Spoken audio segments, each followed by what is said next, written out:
প্রথম দফা নির্বাচনের আগেই দুটি খুশির খবর ডিলেট ভোটারদের জন্য।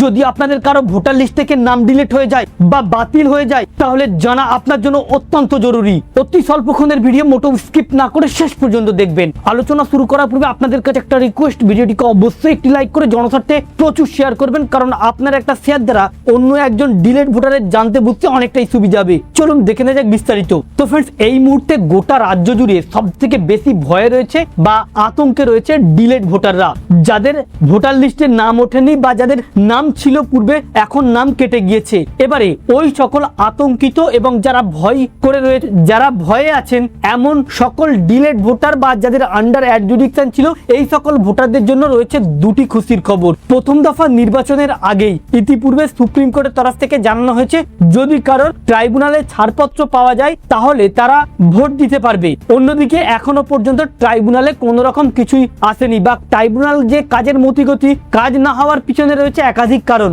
তবে আতঙ্কিত যারা ভোটার রয়েছেন তাদের এই আপডেটটি শোনার পরে মন থেকে আতঙ্ক কেটে যাবে বা ভয় কেটে যাবে, কারণ এমন অনেক শোনা যাচ্ছে যে ডিলেট ভোটারদের আর কোনোদিনই হয়তো নাম উঠবে না বা তাদেরকে মহা বিপাকে ফেলবে বা তাদের নির্বাচনের পরে তাদের ভোটার লিস্টে নাম তুলতে গেলে অনেক সমস্যা হবে।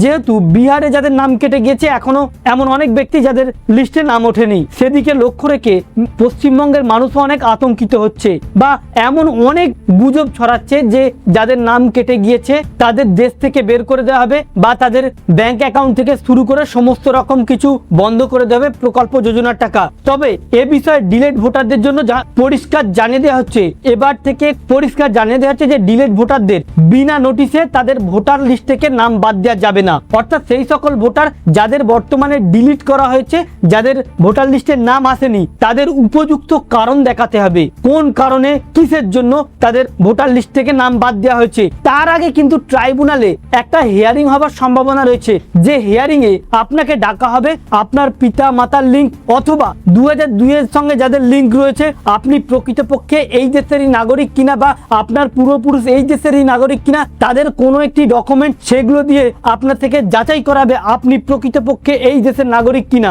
বৈধ ভোটার কিনা।